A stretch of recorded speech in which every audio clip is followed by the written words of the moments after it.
Purihin po ang Panginoon sa bawat isa. Hallelujah. Bali, ako po yung pangalawa sa anak po ni Susana Tolentino at saka ni Virgilio Tolentino po. Bali, ngayon taon lang po talaga ako mapu-full time na makakapag-church dito sa Angono dahil nag-work po ako sa bansang Taiwan po. Bali, napakabuti ng Diyos sa bawat isa, lalong-lalo na sa aming pamilya. Dahil andun na, kahit na anong mangyari, hindi niya kami pinabayaan. Dahil sa dami ng pagsubok na dumating, andun yung Panginoon na kung paano kami tinayo. Kung babalikan ko yung paano kami nag-umpisa dito sa church, napakadaming pagsubok, pero patuloy kaming tinayo ng Panginoon. Unang-una, nung time na umalis po ako nang galing papuntang Taiwan, bago lang po kaming napunta rito sa church. At andun po na naranasan namin talaga na wala kaming pamasahe. Naranasan namin na kung paano kami mangingin sa Panginoon na bigyan kami ng pamasahe, mag-provide sa amin. Hindi siya madali. Pero sabi nga namin, magpapatuloy kami sa Panginoon kasi alam namin na ang Panginoon ang tumawag sa amin. At andun na, naranasan namin na hindi namin kayang bumili ng pagkain sa labas kasi ilan kami? Halos 6 kami, bawat isa sa amin is magkano yung pamasahe noon. Mula Tondo hanggang Angono. Ayun po yung natatandaan ko kung paano kami nag-umpisa rito sa church. Tapos, andun po na magbaon kami para lang makakain. Pupunta kami dyan sa plaza bago kami pumunta sa church para hindi namin maranasan yung gutom. Pero salamat sa Panginoon dahil sa ilang taon na naranasan namin yun, andun yung pagpapala, binuhos niya. Dumating yung time na nagkasakit yung mother ko. Hindi namin ina-expect yun. Sabi ko sa Panginoon, Panginoon, ano po ba yung assignment namin? Assignment ng mother ko? Ano po ba yung nais mo sa amin? Sabi ko ganun sa kanya. Pero ang Panginoon, walang kasagutan pa noon. Dumating yung time na nagkasakit ang mother ko. Through financial, umabot kami sa halos maubos kami. Ilang kami nagtatrabaho pero kulang. Pero nananatili kami sa Panginoon. Dumadalangin kami na malampasan namin. At with the grace of God, andun ang Panginoon na sa bawat panalangin mo, hindi kanya pababayaan. Lagi kong pinanghahawakan yung Jeremiah 33:3. Tumawag ka sa akin. At sabi doon sa Jeremiah 33:3, sabi doon, tumawag ka sa akin at ako'y sasaiyo. At ako'y magpapakita sa iyo na mga dakilang bagay at mahirap na hindi mo kayang ipaliwan, hindi mo nalalaman. Lagi kong pinangahawakan yun. Kasi sabi ko, ang tao maraming pagsubok, nasusubukin ka talaga. Hindi madaling maging isang Kristiyano. Pero once na ikaw ay magpatuloy sa Panginoon, andun na sa huli. Makikita mo kung gaano ka pinagtibay ng Diyos. Sabi ko nga noon, ano ba yung assignment mo sa magulang ko? Pero andun yung unawa dumating sa akin na dumating yung time na pinalalim niya kami sa Lord. Kahit na wala ka siyang pamasahe, tinitiis niya kahit na dumating yung pinipilit niya makasamba kami. Dumating yung time na sabi ko, ano po ba talagang binigay mo sa kanya assignment? Andun yung unawa na palalimin kami sa Panginoon, ipakilala sa amin ng Panginoon kung gaano kabuti ito sa buhay namin, at andun na mataniman niya kami ng mga salita. Darating pala yung time na siya ay manghihina. At andun yung time na siya na yung nanghihina. Kami naman yung nagpapalakas sa kanya. Pinapaalala namin kung gaano kabuti ang Diyos sa buhay niya. Napunta ako sa Taiwan, andun na maraming tukso, maraming pwede kang gawin dahil malaya ka. Pero ang Diyos ang nag-ingat sa akin at pinapaalala niya sa akin yung mga bagay na hindi nakakalugod sa Kanya. At ang Diyos ang andun na tinayo ka niya. Nagdun po ako sa Taiwan, nag-church ako dun sa JIL po ako nag-church. Andun nakikita namin yung mga tao kung paano nila sambahin ng Diyos. Maraming nakakilala, ngunit meron ding nawawala. Pero once na ikaw ay lumalim sa Panginoon, tinanggap mo ang Diyos sa buhay mo, at andun na talagang kinilala mo siya sa buhay mo, ano mang pagsubok ang dumating sa'yo, o andun na mapapagod ka, magpahinga ka lang saglit. Pero andun kailangan na yung mas lalo ka pang magpakalalim. Dahil andun na yung wala ka man sa Diyos, nasa Diyos ka man, hindi ka ligtas sa pagsubok. Kaya mas pipili mo sa Panginoon ka mas lumalim pa. At dumating yung time na nawala din yung mother ko. Hindi ko inaasahan na hindi ako makakauwi. Hindi ako nakauwi ng Taiwan, ng Pilipinas mula Taiwan dahil lockdown 2020. Pero before yon, sabi ko sa Panginoon, naalala ko yung sinabi ni Brother Boy. Minsan kasi nagtatanong ako sa mother ko noon, ano ba yung preach ni Brother Boy? At isa sa mga tumatak sa akin yung patotoo yung sa buhay ni Jose. Kung paano niya pinaliwanag sa hari ko anong ibig sabihin ng kanyang panaginip. Yung 7 years abundance at saka 7 years suffer. Yun yung 7 years na tagasaganaan, 7 years na tagutom. Ngayon, parang nai-apply ko siya. 2019, sa akin ng Panginoon, dumating yun. Victory is coming. Sabi niya gano'n sa akin. Sabi ko, bakit pa ulit-ulit dumarating sa akin ng victory is coming? Ngayon, dumating sa akin, binilang ko, magsi 7 years na pala kami sa Panginoon. Sabi ko gano'n. Eto na ba yung victory na hinihintay namin? Ngayon, dumating yung 2020. Ang victory is coming pala na sinasabi ng Diyos is yung pauwi na yung magulang ko sa Panginoon. At andun na yung lungkot, yung gusto mong umuwi pero wala kang magawa. Tanging sinabi ko na lang sa Panginoon, palakasin mo ko. Andun pala talaga yung time na dumarating yung time na kahit anong lakas mo sa Panginoon, darating talaga yung manghihina ka. Pero sabi ko nga, ikaw ang Diyos na buhay, na kailanman ay hindi kami pababayaan. Hanggang sa ngayon, sabi ko gano'n, natapos ko yung 12 years sa Taiwan. Hanggang ngayon, eto ako nananatili sa inyo sa harapan. Nagpapatotoo kung gaano kabuti ang Diyos sa buhay namin. Sabi ko nga po, hindi madali naging buhay namin, pero ngayon mula Tondo, napunta na kami sa San Pedro, kung paano niya kami inalis doon. Isang magulong lugar na hindi mo alam kung ano yung mga nasa paligid mo. Pero sa dami-dami ng tao sa Tondo, ando na. Isa kami sa pinili ng Diyos na ialis doon.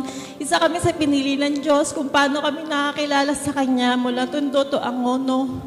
Hanggang ngayon nandiyan sa San Pedro. Hindi man kami ganun kakumpleto na ngayon, pero nagpapatuloy ako manalangin sa Panginoon na uli magbalik na wala man yung magulang namin na ang aming ina. Andun na magsama-sama kami muli. Kasi nasa tamang edad na kami, pero may mga sarili-sarili ng desisyon, may sarili-sarili ng kapasyahan sa buhay.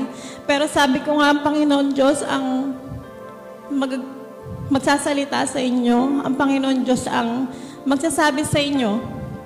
Ngayon, sabi ko, tanging Diyos na lang ang magbabalik muli sa inyo. Yung alap, yung pagustuhan, yung mapapurihan ng Diyos. Kaya salamat po sa Panginoon dahil patuloy at patuloy kaming nagpapatuloy sa Kanya, naniniwala at nangungusap ang Holy Spirit. Salamat dahil sa bawat salita niya, andun yung katatagan. Sabi nga po, buti nga po ng Diyos kasi andun na, nagkaroon ng crusade sa Batangas. Hindi ko po inaasahan yon.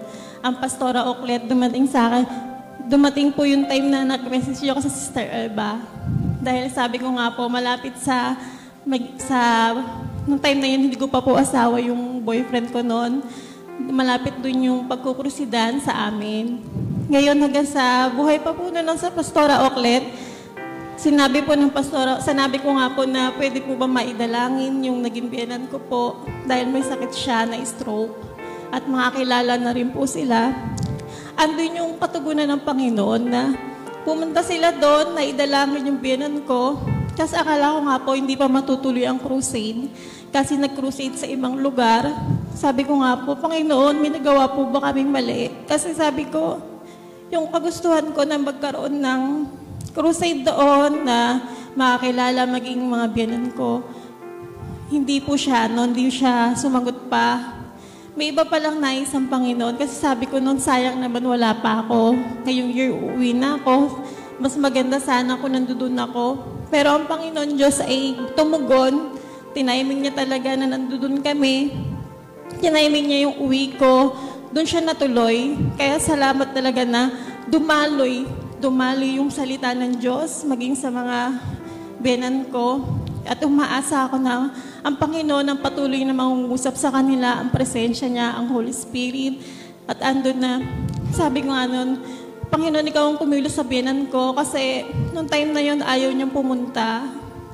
Ngayon, sabi ko, hanggang sa, yun nga po, napilitan siya, ayaw niyang pumasok. Sabi ko, paano ba ang gagawin ko? Ngayon, hanggang sa, napilit nga po siya ng mga kapatiran, sabi ko, doon tayo sa gitna para maranasan mo yung presensya ng Lord. Tapos hanggang sa, yun nga po, hanggang sa unti-unti, hanggang sa napunta po siya sa unahan, napag-pray over po siya. Sabi ko nga, ang Panginoon ang kumilos sa kanya kasi hindi ko siya kayang pilitin. Sabi kong gano'n, hindi ko maipaliwanag ko ano yung gusto kong sabihin sa inyo kasi alam ko na hindi niyo ako mauunawaan. Ngayon ang Panginoon ang magpapaunawa. Hanggang sa dumating yung time na pinag-pray siya, na-slain by the Spirit siya, naranasan niya yung kaginhawaan sa katawan niya. Ngayon, yung time na yun, after nun, tinatanong siya ng bawat kapatiran ano yung naranasan niya. Guminhawa nga daw yung kanyang pakiramdam. Hanggang sa dumating yung time na siya na mismo ang nagsabi na magpapatotoo siya kung gaano kabuti ang Diyos sa buhay niya, kung ano yung naranasan niya. Hindi ko na siya kailangan pilitin. Siya na yung nagsabi na pupunta siya sa harapan at ipapatotoo niya kung gaano kabuti ang Diyos sa kanya. Kaya maraming salamat sa Diyos dahil maging sa buhay ng mga biyenan ko, naranasan nila yon. At yung asawa ko po noong time na yun, tuwan-tuwa siya kasi andun na hindi niya expected na madadala ko yung mga magulang niya doon. At naniniwala ako na tinanggap nila ang Panginoon sa buhay nila.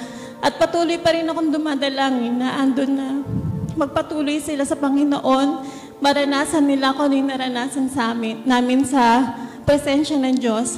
At andun nga po, salamat sa Panginoon kasi hindi namin inaasahan nung araw ng crusade na yon. Nakabili kami ng lupa sa Batangas na nag-alam ko na ang Panginoon ang nagbigay nun. Hindi po namin ina-expected yon na makakakuha kami. Tapos yung hindi namin inaasahan na sukat, dinagdagan pa ng Diyos. Kaya salamat sa Kanya dahil sabi ko, unforgettable yung binigay ng Diyos kasi araw ng crusade, binigay ng Diyos yung lupa na yon. Kaya sabi ko, iba ka kumilos, Panginoon. Kaya doon ako naniniwala na patuloy kang magtiwala sa Diyos, patuloy kang lumakad sa Kanya. Ang pabor ng Diyos sa'yo ay nag-uumapaw. Yung blessing na ibibigay sa'yo, marami pang pagsubok yan. Hindi yan kayang ibigay ng mga tao sa paligid mo. Tanging ang Diyos na magbibigay niyan sa'yo. Sabi nga doon sa awitin sa bawat anak na mananampalataya, marami mang hadlang sa aking pagsunod at kadalasan napapagod. Di pa pipigil, patuloy na maglilingkod. Sabi niya gano'n, kahit na anong pagsubok pa yan. Sabi niya, salamat dahil andun na yung kalakasan na yun, ayun yung lagi kong pinangahawakan sa Kanya. Hanggang sa huli, sabi ko, Panginoon, hanggang sa huli, magpapatuloy at magpapatuloy ang sambayanan ito. Magpapatuloy at magpapatuloy sa presensya mo. Salamat po, Diyos, dahil ikaw lang ang nagpatibay sa amin. Sabi ko, dahil kung wala kami sa presensya mo, hindi ko alam kung nasaan ang bawat isa sa amin. Maaring meron nga kami, pero wala kami sa presensya mo. Sabi ko nga, aanhin namin ng meron kami kung wala na kami sa presensya mo. Kaya purihin ng Diyos sa buhay ng bawat isa at dalangin ko patuloy at patuloy pa tayo. At andun, Panginoon, salamat po. Salamat po sa bawat isa.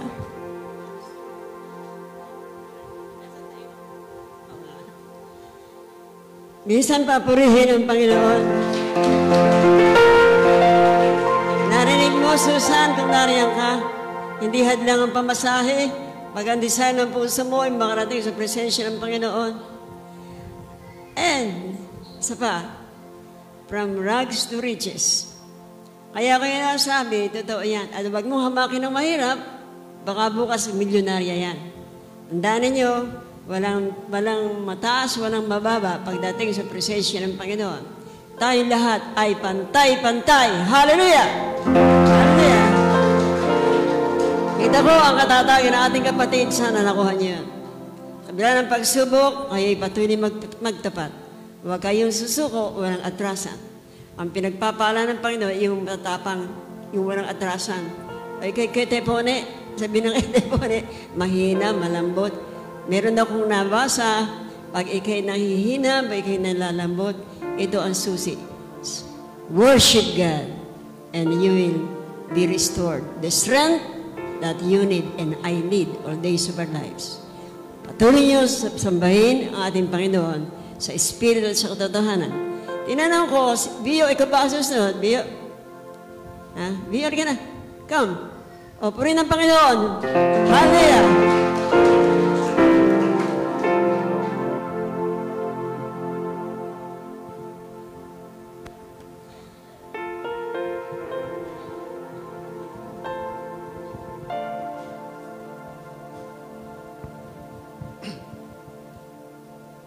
Magandang tanghali po sa inyo.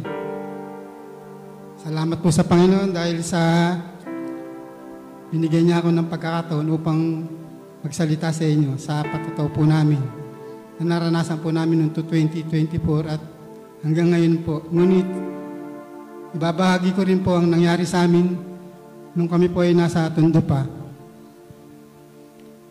na puro po mga pagsubok ang naranasan namin. Dahil po sa akin po na ako po hindi pa nung Kristiyano, isa po akong Katoliko, marami pong bisyo, maraming mga nagagawang hindi maganda. At dahil po sa asawa ko na nagsisikap pa rin po para sa amin. At dumating po ang oras na makilala ko ang Panginoon. Nung magkasakit po ang anak ko, at binigay niya po sa amin ang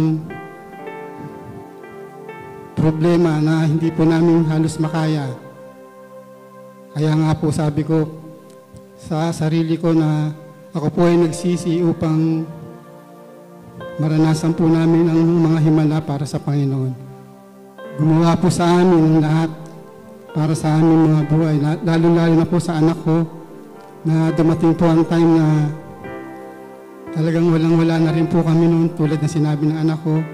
Ngunit sa pagsisikap po ng asawa ko sa aming hanap buhay, kami po ay nagtitinda sa lugar namin sa isang talipapa. At dahil po sa mga anak ko na kahit sila po ay nagpapatuloy sa pag-aaral at ginapang po namin sa pamamagitan ng pagtitinda, paghahanap buhay. Dahil po sa pagtatyaga namin sa kanila, kahit po walang-wala kami, sa mga baon na ginagamit po, kami po ay nagkakaroon ng utang sa Mumbai para sila po ay matulungan sa kanilang mga pangarap. Ngunit nagpapatuloy po kami kahit anong hirap pong dumarating sa amin. At hanggang sa dumating po ang mga pagpapala sa amin na kung paano ang Panginoon gumagawa sa amin. Dahil sa aming pagsisikap, sa aming mga anak na nagtutulungan po kami sa hanap buhay na ito upang sila po yung makapag-aral.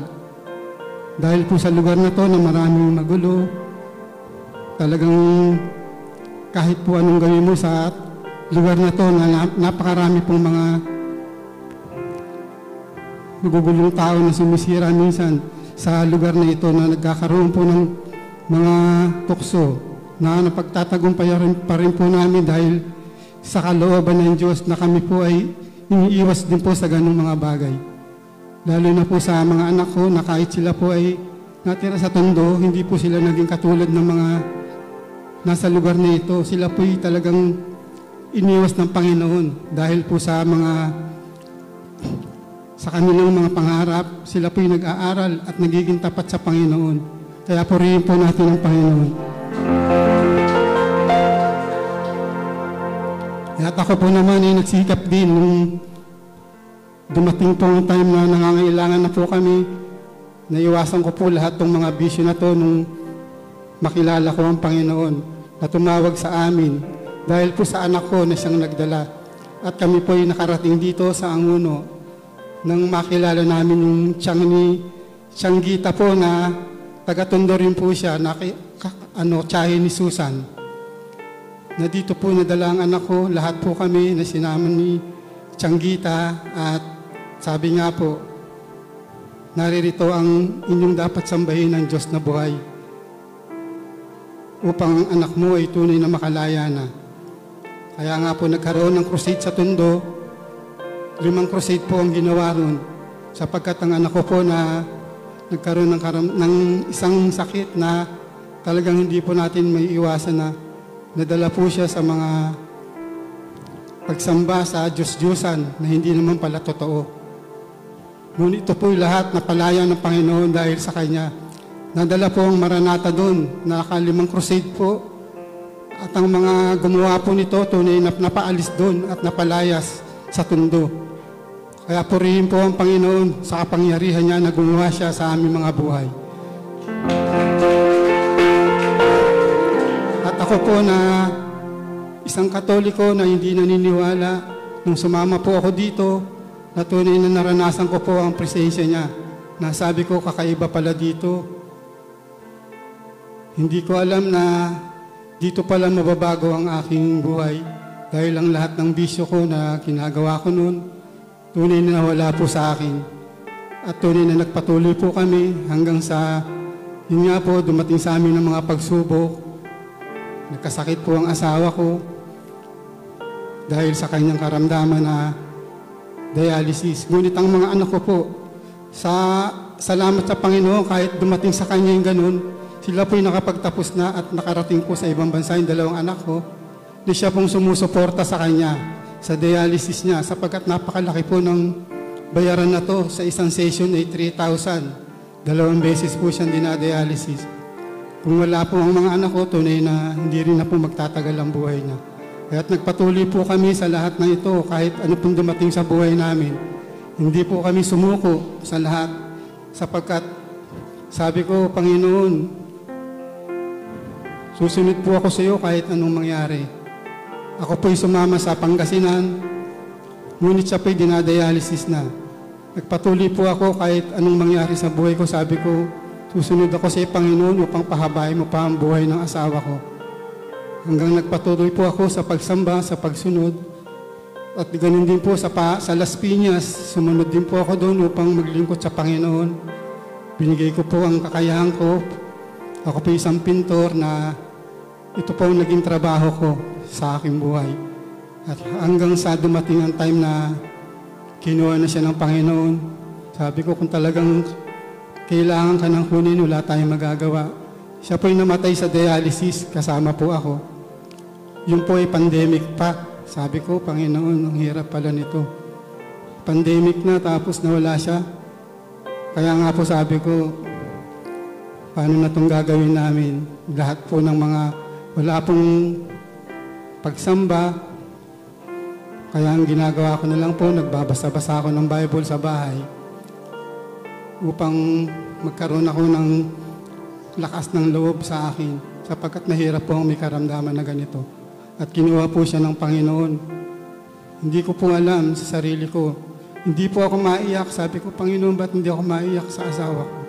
Dumating po sa akin na, nais mo ba na maghirap pa siya rito? Yun po dumating sa akin na, sabi ko, hindi ako maiyak sa asawa ko na wala na po siya.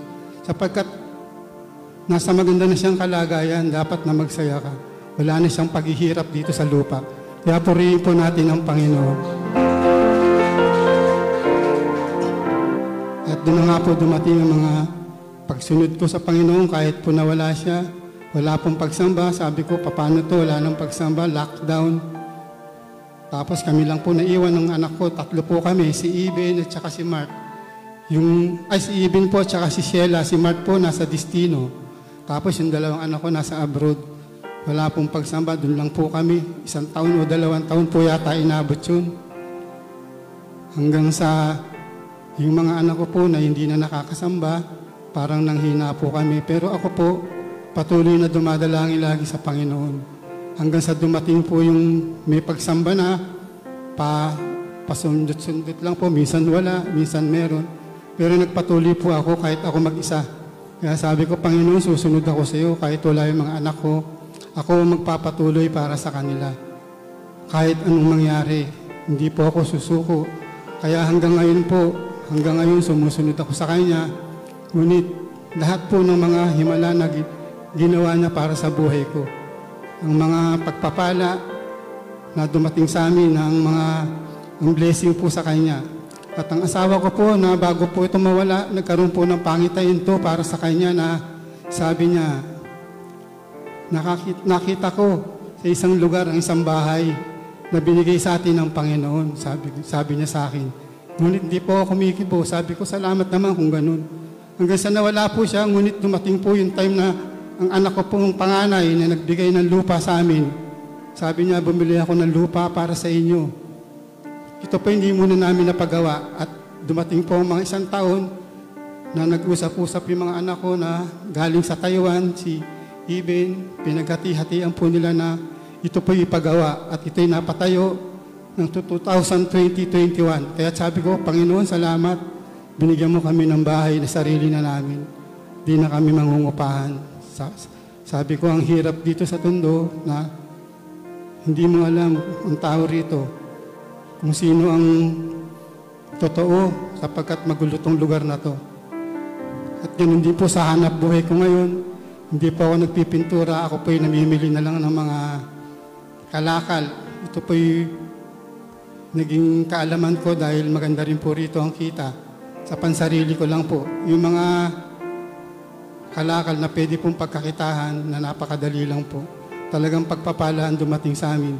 Sapagkat minsan po lumalabang kami sa bidding, sa mga kahit po mataas ang presyo, nagtataka ako, paano ko pa nakukuha? Mataas na po ang presyo ng kalaban, pero pagdating po sa amin, napakababa, pero sa amin pa rin po napupunta to. Kaya sabi ko, salamat sa Panginoon, purihin ka Panginoon Diyos, sabi ko.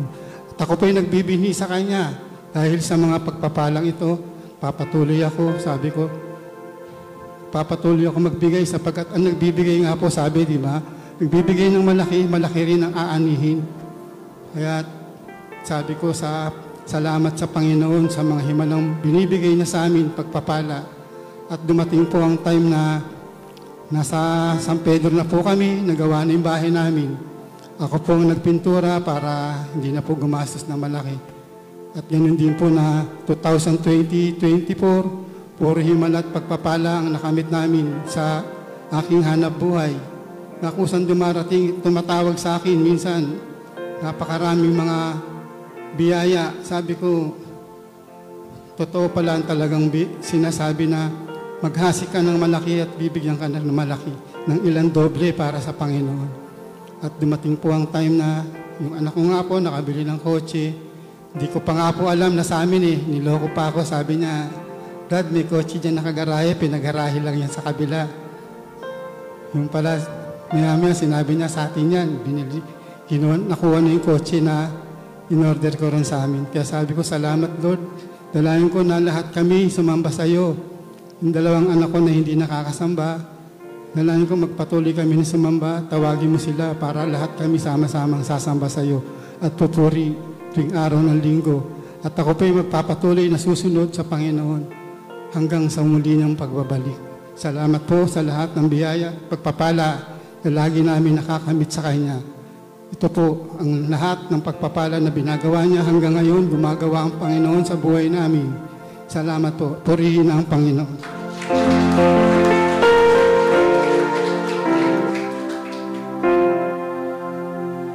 is so great and greatly to be praised, the Most High God, Censor of heaven and earth, deliverer from our enemies, and multiplier of every seed sown by faith.